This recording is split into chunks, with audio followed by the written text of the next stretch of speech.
welcome back to the channel. Today something truly special. As you can see here, we're back at Telefunken Motorsports with Tony Fishman, the owner, to look at his wonderfully newly acquired GT3 RS.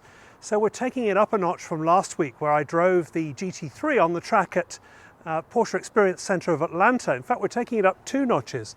This is a GT3 RS versus the GT3, but this also has the Weissach package as well. So let's see what that's like.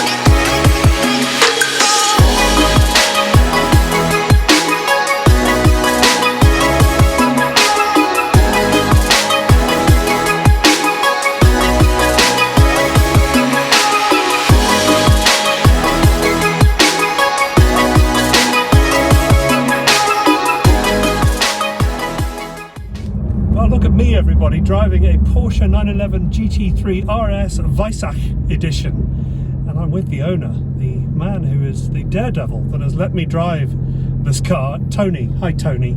Tony owns Telefunken Motorsports and quite a number of other Porsches as well, Tony, right? Tell me what other cars you've got. You've got quite a good number of Porsches. Started off with a 69 912 was my first car, and still have it. It's caused the syndrome of collecting and flipping and working on cars to kind of focus on an end game. And I've always wanted to have a more modern 911, and it took quite a long time to get there, and was really lucky to find this particular spec car. Since it came out in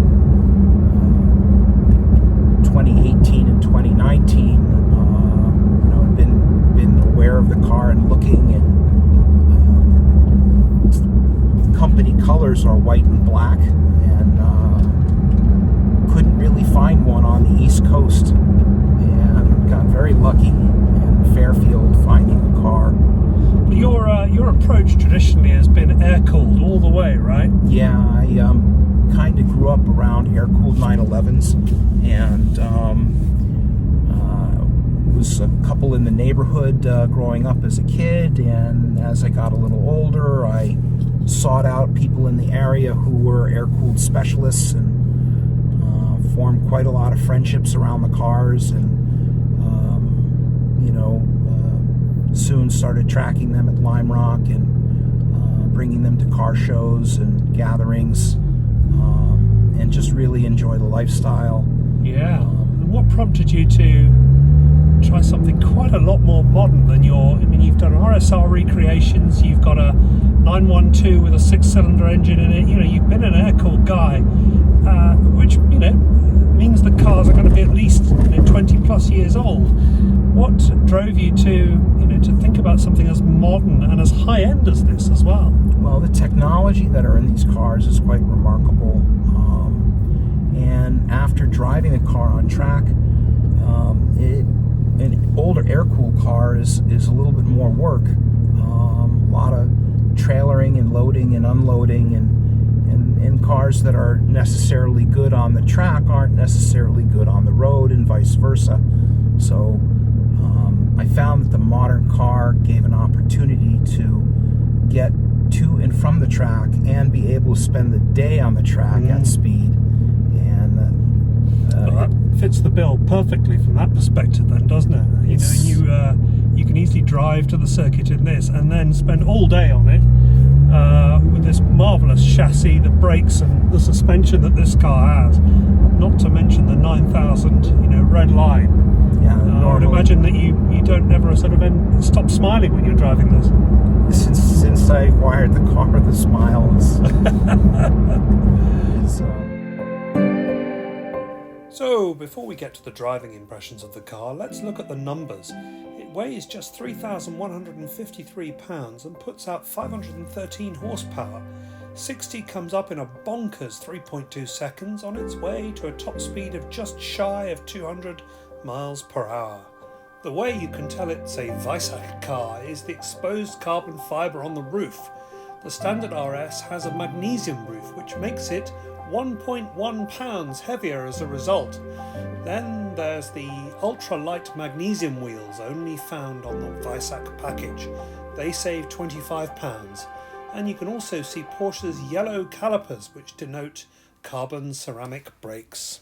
So you're one of the rare people that hasn't just bought a GT3 RS to drive around in and be seen in. You're actually using it for what it was made for. I purchased the car knowing that I wanted to really be able to throw it around on the track responsibly. Yeah, that's the spirit, that's the spirit. Well, let's see what this car is made of then and take it for a little spin and see how we get on. And of course we'll have a nice lunch on the way.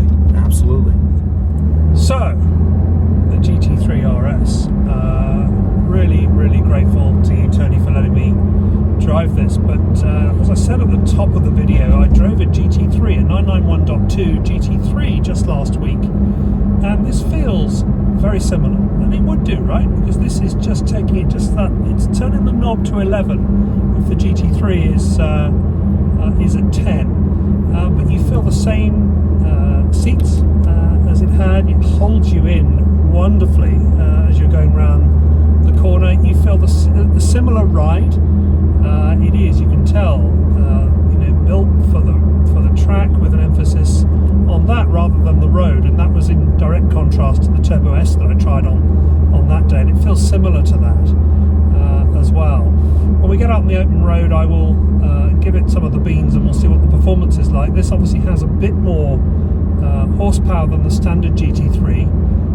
From memory, I think about 15 more horsepower, maybe 20. I'll put on the screen exactly what that number is. This lovely Alcantara steering wheel is just a thing of beauty. It's so tactile, it just feels lovely to drive. And I love the way that the carbon fibre has been brought in from the outside. It just comes into the car just enough without, appearing garish or overdoing it. So those are my sort of initial impressions of the car. It's quite usable though. It's not too much of the track. We're on fairly smooth roads here, and it doesn't feel uncomfortable at all. And I'm quite glad that I am able to drive this on the road. Of course, the GT3 that I drove last week, I couldn't even film my experience of it when I was driving it because Porsche wouldn't let me.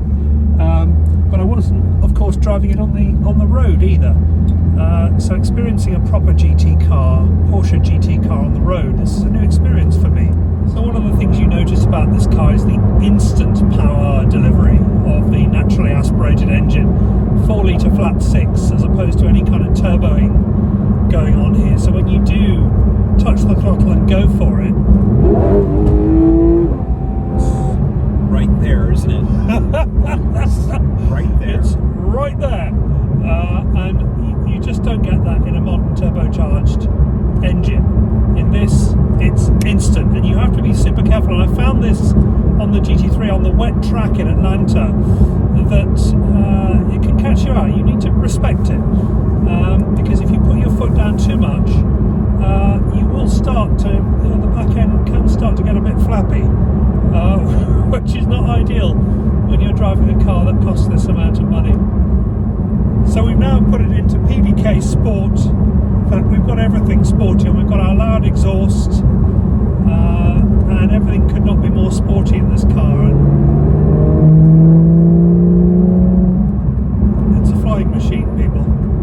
It's a flying machine, and I think if you were on a smooth track, you would have hours of fun, and it would take you years to get the smile off your face. But I also have access to flappy paddle gear sticks, gear pads.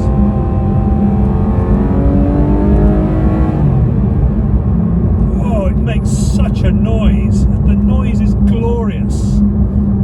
It's loud when you want it to be, but when you want to come out of hooligan mode, you can switch off your active exhaust at a button, just by pushing a button.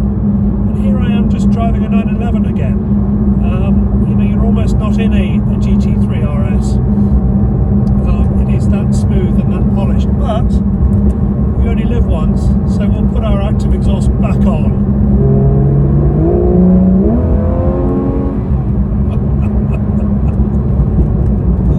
Totally wonderful. Tony doesn't look too nervous. I think he's not quite picking his fingernails out of the upholstery just yet. No, this is my happy place. This is your happy place.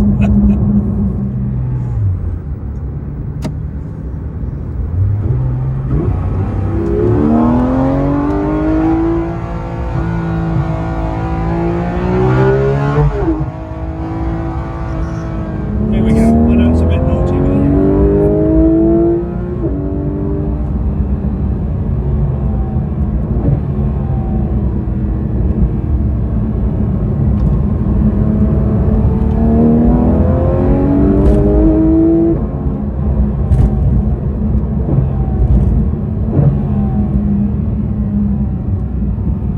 just a small amount of spirited driving there, just to have a little bit of fun. When in Rome, right? You know, you have to experience these things, but it's not a lot of fun doing that through somebody's town, so I think we will just behave ourselves for a second or two. Plus, it's your machinery and not mine. Go for it. Go for it. You know, up ahead, the road opens up a little bit, and it gets some more twists and turns. You can really feel this thing pushing though. When you're pushing on, you feel it squirming underneath you with acceleration.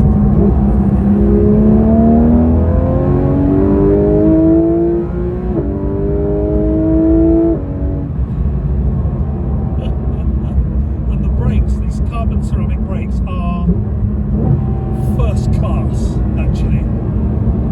They slow you down, oh my god. They really slow you down. I feel like I'm in a toy shop today. I said this in my last video as well, but it's one of those fantasy days. If you are a Porsche guy like me and like you, to drive one of the best cars that Porsche has ever made, and let's bear in mind they are sports cars, manufacturers of sports cars, this is a dream.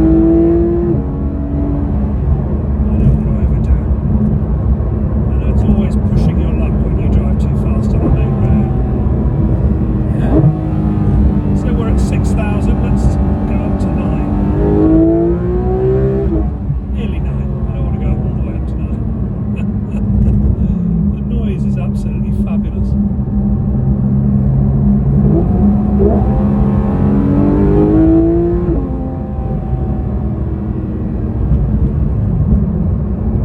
Oh, what a car, Tony. Yeah. What a car.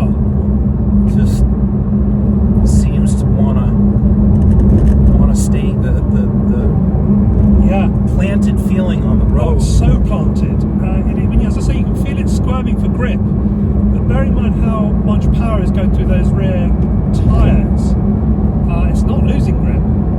You would have to respect it in the wet, I think. Oh yeah. Here we are.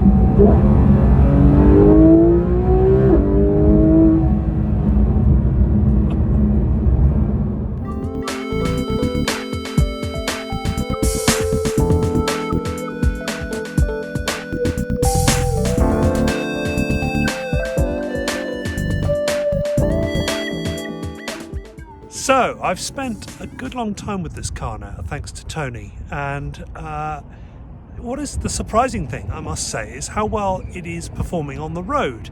Now, my going in impression on all these GT cars is that they're a bit hard on the road, and they are a little bit hard, it has to be said, but they're not that hard, and they firm up nicely when you want to go a bit faster by the push of a button.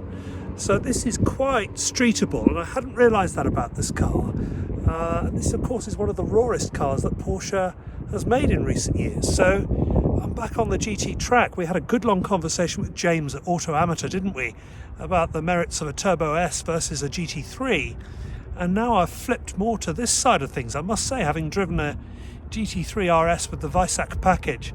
So look, thanks very much to Tony at Telefunken Motorsports for allowing me anywhere near his car, let alone to drive it for as long as I have done. Really appreciate that, Tony. Thank you very much. And I hope you guys have enjoyed this content. More coming shortly. We're going to look at quite a number of different turbos over the next few weeks, from a 930, 996, 997, and hopefully into a 991, which might be pitted against one of its main competitors of the day. So look out for that. Otherwise, thanks very much indeed for watching. Hope you've enjoyed it. If you have done, like and subscribe, and I'll see you in the next one.